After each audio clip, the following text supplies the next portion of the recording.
Mr. Timmons, thank you for coming today. You're now recognized for 3 minutes. Thank you, Mr. Chairman. Chairman Arrington, Ranking Member Boyle, and members of the House Budget Committee, today's hearing cannot come at a more critical time for our nation's fiscal future. It is past time for leaders of our nation to come together and solve the tough problems we can no longer ignore. As members of this committee are fully aware, Washington has a spending problem. We currently have $33.8 trillion in debt. Our debt to GDP ratio is 122%, the highest it has ever been. Next year, for the first time in our nation's history, our interest payments on the national debt will be our #1 expenditure. Social Security will be insolvent by 2033, and our healthcare system is fundamentally broken. We spend twice as much as the average country per person on healthcare, and our obesity rate is 3 times the average, which does not bode well for our future healthcare spending either.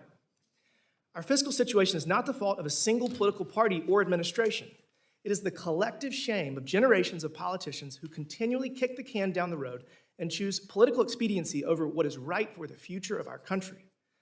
And it is no secret why. Interest groups from both sides of the aisle have preemptively started political attacks alleging the other side wants to take seniors' benefits. This is false.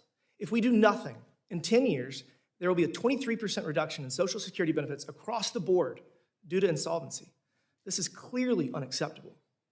The issue of the national debt affects every American, regardless of political affiliation.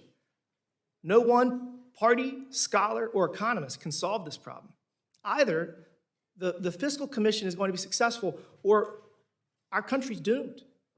A historically used tool to bring together the best and brightest to tackle the issues politicians are afraid to go near.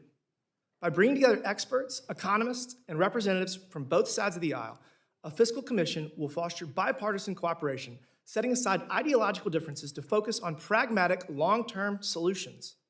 The structure is intended to transcend the political divide and elevate the public discourse.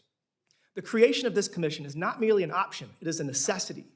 Such a commission would be tasked with the critical responsibility of comprehensively evaluating our fiscal policies, identifying areas of inefficiency, and formulating strategic solutions to address the root causes of our escalating debt. As we all know, a root cause of our debt is mandatory spending. Medicare spending grew by 18% and Social Security spending grew by 11% just this year. These are vital programs and lifelines for millions of Americans, and we must strengthen and preserve them for generations to come without compromising the promises we made to our senior citizens in this country.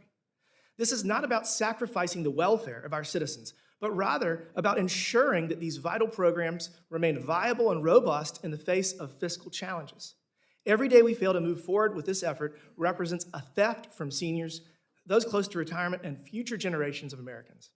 If we are truly to address our nation's fiscal solvency, we must have serious and uncomfortable conversations about the true drivers of our debt.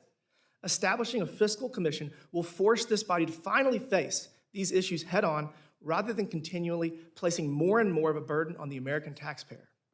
Again, I want to express my gratitude for holding this hearing today. It is a step in the right direction for us to come together and have a serious discussion about the need for a fiscal commission, its mission, and begin the process of restoring our fiscal solvency and securing our nation's future. With that, Mr. Chairman, I yield back. Thank you. Thank you, Mr. Timmons.